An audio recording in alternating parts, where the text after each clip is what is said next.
Hello and welcome to my review of Star Trek, The Generation Gap, a 1989 novel, possibly novella. This is not a very long book, from Leah Rewolinski. Rewolinski is not easy to find extra information on, but the notes around the text here suggest that this was written as a TV pilot and was rejected. After getting published, the series reached 7 books long over a period of 5 years, the last being released in 1994. The story here begins with Jean-Lucy Ricardo making a diary entry. The crew of the previous USS Endocrine, led by James T. Smirk, will be joining his crew and sharing their duties. Ricardo expects this to cause some friction, and he's not wrong. After a few chapters of the crews meeting each other and the ship being stuck in space traffic jams, they are caught in a tractor beam which drags them to a nearby planet. There they discover the cellulites, a colony of overweight people who are cryogenically frozen, having been told extended periods of suspended animation amounts to fasting and will be slimming without effort. They were then abandoned on the planet when it was learned that it wouldn't. The cellulites are determined to eat the endocrine out of supplies and are returned to their planet. However, they remain keen to get on board and at that food. Keeping the ship's shield up is draining its power, and as Ricardo's crew are required to switch off various systems to keep things going, Smirk's crew gets bored and steals the cup and saucer section. They planet hop from party to party while Ricardo's indecisive leadership leads to his crew being stuck over the cellulite planet with dwindling resources. Ricardo's crew is bogged down because he keeps requiring them to hold meetings about everything. "We'll vote by secret ballot," concluded Captain Ricardo. "Number 1, pass out slips of paper. I want everyone to write down their suggestions of what to do. Wart, collect the papers in that souvenir baseball cap of yours, the one you got at Kringle Night at the ballpark. That's the largest hat we've got. It's going to take some pretty large ideas to get us out of this predicament." Meanwhile, even Smirk gets tired of the endless partying, and the two crews reunite, and they solve the cellulite problem by sedating them and using a forklift to put them back in their diet pods. Crisis averted, the ship leaves to boldly go where nobody has wanted to go before. And you'll note the exclamation mark there, required because nothing is funny unless it has an exclamation mark on it. Before we get into the review, I want to point out the great lengths that this novel goes to in order to explain what it is. The cover alone says that it is both a parody and a spoof.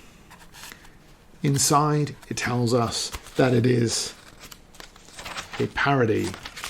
On the next page, it tells us that it is a spoof. And in the small print, the legal disclaimers, it tells us that it is a parody. However, in the acknowledgements, it tells us that it is a spoof. And with all of this, along with the disclaimer that it is not in any way associated with Star Trek in any of its forms, it would be easy to suggest that the lady protests this much because lawsuits are really expensive. It would be easy, but it might not necessarily be the full story, because the expectations around a parody or a spoof is that it should be funny. So the ulterior motive for this much effort is that the book is not noticeably either. In fact, the only gag that Rewolinski seemed able to come up with is a slight change of character name. Riker is Piker, for example, amusing I'm sure to the very easily pleased, but given that Captain Pike exists in Star Trek, you wonder how much the author actually knows about the series. Regardless, giving everyone a weekly comedic name runs out of steam long before this series runs out of characters. Wesley Crusher then becomes Westerly, Geordi LaForge becomes Georgie LaForgery, Scotty becomes Snotty, Worf becomes Wart, and Data Decron, and if your aching sides can handle any more of that, then Starfleet becomes Starfreak. Why? Beyond that, Rewolinski has nothing beyond a slight exaggeration of the perceived personalities of these characters. Captain Ricardo's need to have extensive consultations and meetings about every decision isn't really how most Trek fans will remember the series. Picard certainly consulted his crew, but then they decided the best way to move on. It was rare to find endless paralysis. Largely that's because it would make for very bad television, but it doesn't make for a good book either, no matter how many times you insist it's a parody or a spoof. The Generation Gap would be closer to a pastiche, except the expectation there would be a homage like Galaxy Quest, which really sets a gold standard for this sort of thing. The second problem Rewolinski gives herself is that because she's unable to decide which series of Trek she's spoofing, she gives herself 2 full crews to include in her story. The story, which is 108 pages long, doesn't leave a lot of room for Picard, Riker, Wesley Crusher, Deanna Troi, Dr. Crusher, Worf, Data, Geordi, Scotty, Bones, Kirk, Spock, Chekhov, Uhura and Sulu. And anyone else I might have forgotten. Rewolinski attempts to solve part of this problem by stranding Sulu and Chekhov in a locked holodeck and then never returning to find out what is happening there. A small example where the book itself is a large one. She has some ideas, but no real clue what to do with them. The cellulites too become an aside to a rapid-fire series of chapters during which nothing happens beyond Ricardo telling his crew which system they're shutting down to keep the shields up, interspersed with Smirk relating to his crew which party they are going to that day. Rewolinski adds a handy day count so the author knows how long this state of affairs goes on for and gets to 29 before she reunites the 2 crews. The tone for the repetition of those scenes, a single noticeable repeated gag of changing character names, is all set in the first sentence. Captain's top secret diary. Stardate 23-23-23-23-23-23-23. Captain took a deep breath and continued. 23-23. And a half. The gag here being, how long do you have to say 23 before it gets funny? Well, it was only 9 times here, perhaps 10 was the charm. Do these full-page pictures suggest a publisher and author confident that their novel is funny? Space, intoned Captain Ricardo. There was a long pause. The final frontier, Piker provided in a stage whisper. What? Grunted Picardo. What did you say, number 1? Your line, sir, Pike offered. The line goes, space, the final frontier. That's not what I was going to say, Ricardo growled. Oh, sorry, sir. Now, where was I? Ricardo continued. Ah, yes, space. We need more of it. The universe is getting more crowded by the minute.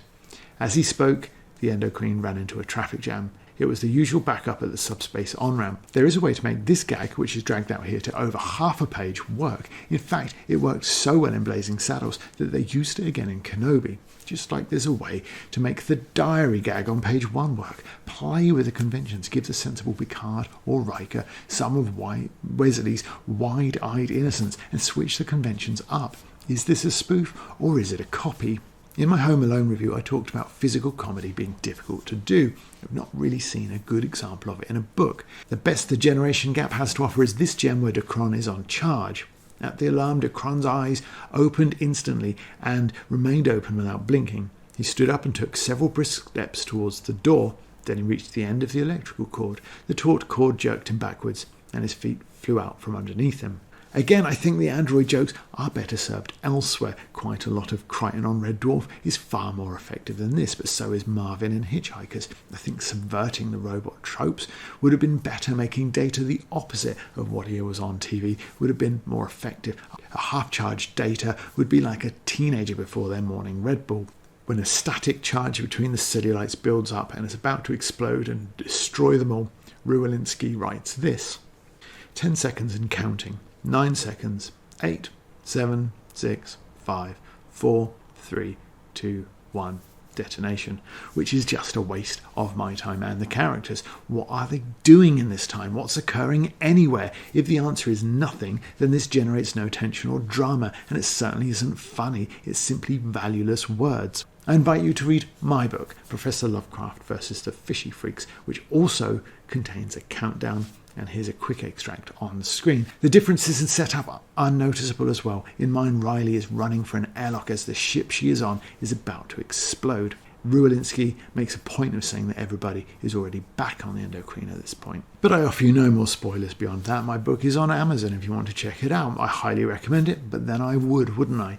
I really don't recommend Star Trek. Not all the time. Galaxy Quest, Futurama, Red Dwarf, The Orville and Douglas Adams' entire back catalogue exists in the world. It's not witty, original or clever. In fact, it's the opposite of all three. Thanks for watching. Like and subscribe. See you in the next one. Bye.